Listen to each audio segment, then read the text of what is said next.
But according to Home Office figures, asylum backlog figures have now hit a record high, with a total of over 175,000 people awaiting approval in the first stage of their application in June of 2023. Figures also revealed a 63% increase of people coming on work visas in the year to June 2023, whilst the Migrant Observatory claimed only 41% of the total asylum seeker applicants travelled via those small boats. Well, joining me to discuss this is the former Brexit Party MEP, Ben Habib, and the co-founder of Novara Media, Aaron Bastani. Thank you to you both.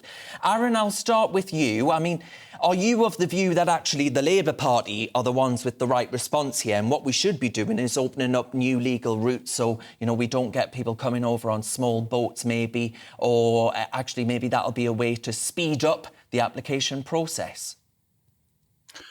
I think particularly in regard to Afghan nationals, you probably need to create some kind of bespoke means of trying to get here legally, yes. Partly because we owe a great many people over there something, an obligation. You know, they were translators, they were working on the behalf of the various occupying forces there, and they've sort of been left behind. But other than Afghans, you know, I think that's an open question. On the big takeaway here, on these numbers, which are astronomical, Darren, they're extraordinary. We've never had this before.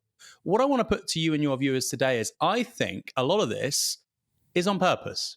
I think it suits the Conservative Party to have an utterly dysfunctional immigration system, particularly on asylum, because it allows the issue to stay very high up the policy agenda, the political agenda, quite right too. And particularly on the small boats, it lets them off the hook when it comes to extraordinary levels of, quote, illegal migration. So with regards to people seeking asylum in this country, it's broadly the same as it is in France. Now, you might think it's too high, but there's a comparison there elsewhere in Europe, of a similar sized country. On legal migration, we're far, far higher. So I think what we're seeing now, Darren, is actually by design by the Conservative Party. It's coming unstuck because, of course, Rishi famously said, judge me on the small boats, judge me by overcoming this challenge, and he's failed. Ben Habib, then, come on, I want to hear from you, because I'm looking at my emails here, flooding up. What do people who actually have been voting time and again for probably as long as I've been on this planet, Ben, what do they do? Who do they vote for? Who do they back if they actually want to reduce immigration to this country? Because it seems that our democratic demand, we voted, after all, to take back control, are being ignored time and again. Well, I know precisely who they should vote for if they want to take back control of our borders, and it's Reform UK. You know, we're the only party, we're the only party that would actually do the right thing, which is exercise border control, stop the boats in the Channel and send them back to France, which is our absolute international legal entitlement under UN Convention of the Law of the Sea, Article 33. It's an entitlement which our government has completely ignored. And if you want to cut back the asylum seeker applications and you want to get control of that particular domestic problem, the easiest way to do it is to stop people illegally entering the country in the first place. So absolutely, we've got to develop the political will and courage to stop the boats before they enter our territorial waters, or as they enter our territorial waters, send them back to France. But I thought it was a really interesting point Aaron made, that this could be some kind of willful move from the Conservative Party to mask their complete lack of control over legal migration, which, as we know, has gone through the roof. Having said that we would introduce a point-based skills system and only take into the country those people that we needed for specialist skills that could actually benefit the economy, what the Conservatives have done, as Aaron rightly pointed out, is throw the doors open completely. What the Conservative government has done, in effect, is turn its back on the British worker, ignoring the fact that 6.2 million people now, that's twice as many as before lockdown, and 6 times as many as in 2018, are now on some form of universal credit. They just turned their back on the broken labour market and thought, well, how are we going to fill the jobs? We'll just open the floodgates. And, you know, you cease to be, fundamentally, Darren, you cease to be a country if your borders aren't exercised, both in a legal fashion, as well as those who are trying to enter the country illegally. And Well, I mean, it's an interesting thesis from Aaron. yes. I suspect one of the reasons, by the way, that Rishi Sunak is delaying the reshuffle, which John Rentoul didn't mention, was he's waiting, I think, for the optimum moment when he can blame Suella Braverman for all of this. And that moment may not yet have arisen. Well, Aaron, I assume you'll be dashing out to back Reform UK after all of that. I'm sure there's not a word that you disagreed with. Well, I would not vote Conservative or Reform UK, but I have to admit, somebody like Ben Habib is infinitely more eloquent and intelligent, and I'm not just buttering you up, Ben, because you're here, than the rank and file of the Conservative Party in the House of Commons. We have a very low talent, low effort political class in this country, and I think that's an outgrowth of the two-party system. That's why I'd like to change our electoral system and have electoral reform. On the point about legal migration too, this is really important. Britain has had a bust economic model since 2008. We've not had the kind of growth that we've been accustomed to, or that, frankly, we need to have. Now, one way of overcoming that, of course, is to have massive numbers of people entering the country. So what that means is you've got stagnant productivity. The amount of output per person is staying the same, which is broadly what's happened. But of course, because you have more people in the country, you can point to the GDP stats and say, look, our economy's growing. Well, of course it's growing when you've got 600,000 net immigration in a single year. That's inevitable. So I think a big part, again, Ben talked about, trying to fill shortages in the labour market with legal migration. That's part of it. I also think, frankly, the Conservative mindset here, and also the Treasury, which goes, it's also an issue with regards to the civil service. The mindset here is, well, look, we can't have multiple years of economic recession or zero growth. So to massage that somewhat, we need to really have a much more generous immigration policy with regards to legal migration. So I think it's PR, I think it's marketing, and I think it's the consequence, really, of 15 years of the political class having no idea about how to grow the economy in a sustainable, meaningful way. Well, you know what? I find myself agreeing with Aaron Bastani more and more, and that's quite troubling. But Ben Habib... So do I.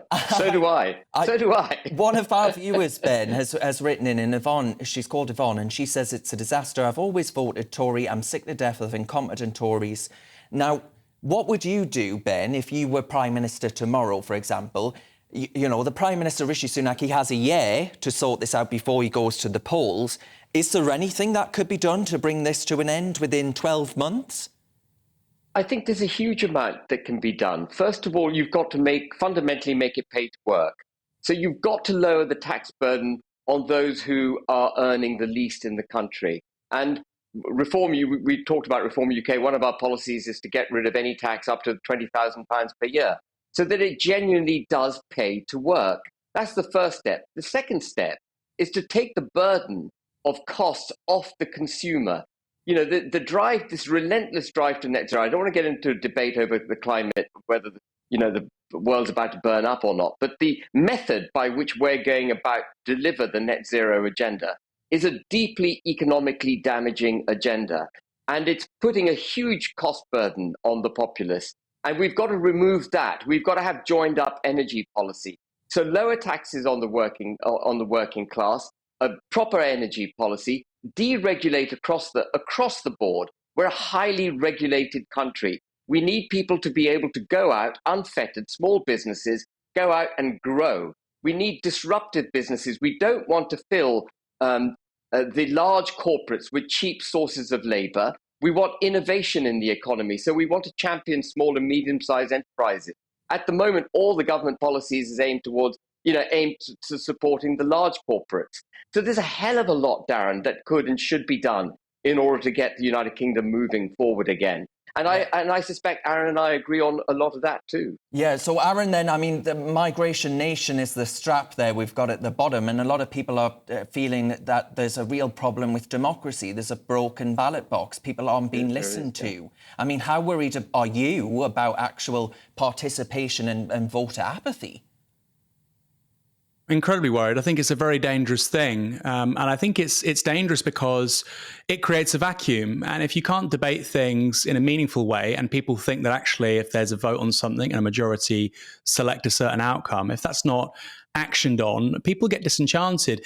And look, this process is very slow. Just because, turnout in elections doesn't, collapse overnight, a process of democratic disenchantment can take years or decades. I frankly think we're decades into it. I think really after 2000, things fell off a cliff.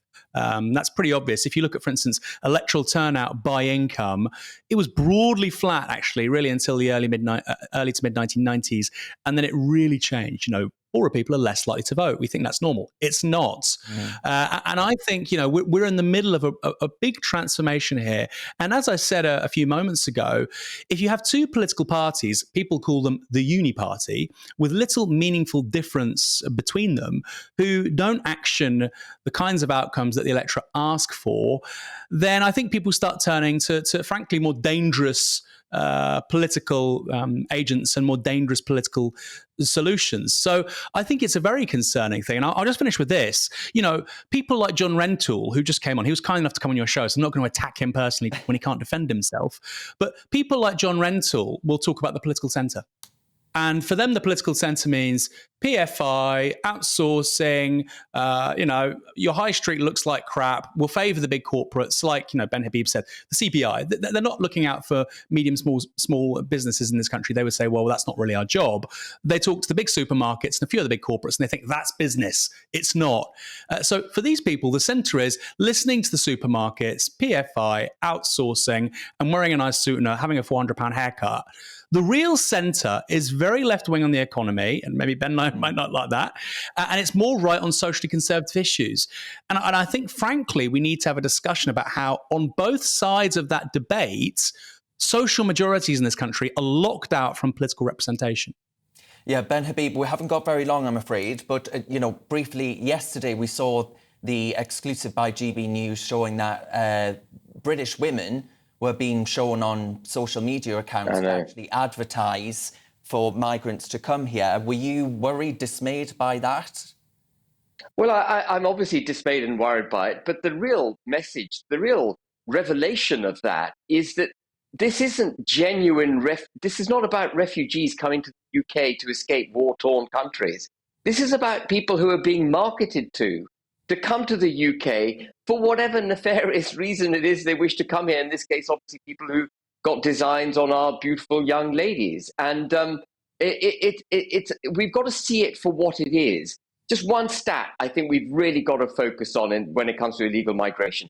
We spend £50,000 a year per head for those who enter the country illegally. The French spend £5,000 per head. Of course, they weren't going to want to come to the UK. And one more stat, sorry, Darren. In total, we spent nearly $4 billion last year. That came out of the international aid development budget. $4 billion on housing and looking after these illegal migrants. We talk about our obligation to Afghanistan. That could be much, much more effectively deployed in Pakistan, which has something like nearly 4 million Afghan refugees living in utter poverty because of the war in Afghanistan. If we can solve those people coming to the country, if we can stop that, that 4 billion could be used so much more effectively to hit the problem, to address the problem that Aaron identified, which is this moral obligation we have to the war-torn country that is Afghanistan. OK, we'll have to leave it there, unfortunately. That conversation could have definitely gone on, but Ben Habib there and the co-founder of Novara Media, Aaron Bastani, thank you very much.